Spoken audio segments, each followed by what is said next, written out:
నమస్తే, welcome to Sakshi exclusive. Hi friends, భారత ఆర్థిక వ్యవస్థకు ఇది నిజంగా ఒక బ్లాక్ పీరియడ్ అనే చెప్పాలి. గత కొన్నేళ్లుగా ప్రపంచంలోనే అతివేగంగా కనిపించిన భారత ఆర్థిక వ్యవస్థ, గ్లోబల్ ఇన్వెస్టర్ల హాట్ ఫేవరెట్గా నిలిచిన భారత్ ఇప్పుడు తీవ్రమైన షాక్లో ఉంది.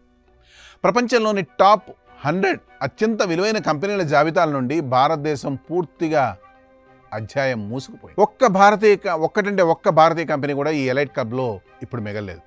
గత కొన్నేళ్లుగా ఇంత దారుణమైన పరిస్థితి ఎప్పుడూ రాలేదు. ఈ వార్త దలాల్ స్ట్రీట్ను మాత్రమే కాదు, అంతర్జాతీయ ఆర్థిక నిపుణులను కూడా తీవ్రంగా కలిసివేస్తుంది. దీని గురించి మరిన్ని వివరాలు ఈ వీడియోలో తెలుసుకుందాం. వీడియో అయితే ఎక్కడ స్కిప్ అవ్వకుండా చూడండి. ఈ సంక్షోభం ఎంత లోతుగా ఉందో అర్థం చేసుకోవడానికి 2 పెద్ద ఉదాహరణలు చాలు. ముందుగా దేశంలోని అతిపెద్ద కార్పొరేట్ దిగ్గజం రిలయన్స్ ఇండస్ట్రీస్ గురించి మాట్లాడుకుందాం.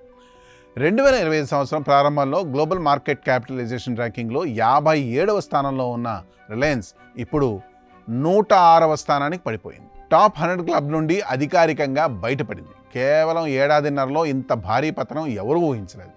ఇక రెండవ ఉదాహరణ మరింత షాకింగ్గా ఉంటుంది. దేశంలోని అతిపెద్ద ప్రైవేట్ రంగ బ్యాంక్ హెచ్డిఎఫ్సి బ్యాంక్ 2025 ప్రారంభంలో 97వ ర్యాంక్తో టాప్ 100లో ఉన్న హెచ్డిఎఫ్సి బ్యాంక్ ఇప్పుడు 190వ స్థానానికి దిగజారిపోయింది. టాప్ 100 నుండి టాప్ 200 అంచులకు వచ్చేసింది. ఆ తర్వాత టీసీఎస్, ఇన్ఫోసిస్, ఐసిఐసిఐ బ్యాంకు, భారతీయ ఎయిర్టెల్ వంటి ఇతర బ్లూ చిప్ కంపెనీల మార్కెట్ క్యాప్ కూడా గత కొన్ని నెలల్లో లక్షల కోట్ల రూపాయలతో కరిగిపోయాయి.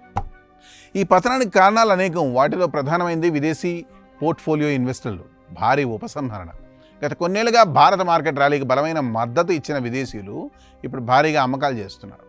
చైనా మార్కెట్లో చౌకగా దొరకడం, అమెరికా ఫెడ్ వడ్డీ రేట్లు, గ్లోబల్ బాండ్ ఈల్డ్స్ పెరగడం, భారత్లో షేర్ల వాల్యుయేషన్ ఎక్కువగా ఉన్నాయనే భావన, ఇవన్నీ కలిపి విదేశీ నిధులు భారత్ను వీడి వెళ్తున్నాయి. ఆ తర్వాత గత కొన్ని త్రైమాసికాలుగా పారిశ్రామిక వృద్ధి నెమ్మదించింది. గ్రామీణ డిమాండ్ తగ్గింది. ఇన్పుట్ ఖర్చులు పెరిగిపోయాయి. దీంతో ఐటీ, బ్యాంకింగ్, ఎఫ్ఎంసీజీ రంగాల్లోని చాలా కంపెనీల లాభాలు ఆశించిన స్థాయిలో లేవు. ఇన్వెస్టర్లు భారీ లాభాలు ఆశించి కొన్న షేర్లు ఇప్పుడు నష్టాల్లోకి వెళ్తున్నాయి. అంతేకాకుండా ముడి చమురు ధరలలో హెచ్చుతగ్గులు, రూపాయి విలువ క్షీణించడం, ఇవి భారత్ లాంటి దిగుమతి ఆధారిత ఆర్థిక వ్యవస్థకు పెద్ద సవాలయ్యాయి. రూపాయి బలహీనపడడం వల్ల విదేశీ ఇన్వెస్టర్లకు కరెన్సీ లాస్ కూడా వస్తుంది. అందుకే వాళ్ళు త్వరగా నిధులను వెనక్కి తీసుకుంటున్నారు. అందుకే లక్షల కోట్ల రూపాయల సంపద కేవలం కాగితాలపై కరిగిపోయింది.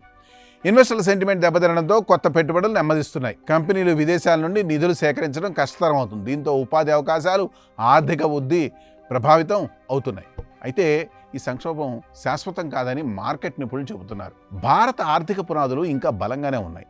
ఇది గతంలో ఏర్పడిన ఓవర్ వాల్యుయేషన్కు ఒక హెల్తీ కరెక్షన్ కావచ్చు. కంపెనీల ఫలితాలు మెరుగుపడితే, డిమాండ్ పెరిగితే విదేశీ ఇన్వెస్టర్లు తిరిగి వచ్చే అవకాశం ఎంతైనా ఉంది అని భరోసా ఇస్తున్నారు. దలాల్ స్ట్రీట్కి అయితే ఇది ఒక గట్టిగా హెచ్చరిక. రాబోయే రోజుల్లో ప్రభుత్వం తీసుకోబోయే ఆర్థిక సంస్కరణలు, కంపెనీల తదుపరి త్రైమాసిక ఫలితాలు, విదేశీ పెట్టుబడుల పునరాగమనంపైనే భారత మార్కెట్ల భవిష్యత్తు ఆధారపడి ఉంటుంది. భారత కార్పొరేట్ దిగ్గజాలు మళ్ళీ గ్లోబల్ టాప్ 100లో సగర్వంగా నిలుస్తాయని ఆశిద్దాం. That's all for today. This is Harikrishna signing off for Sakshi exclusive.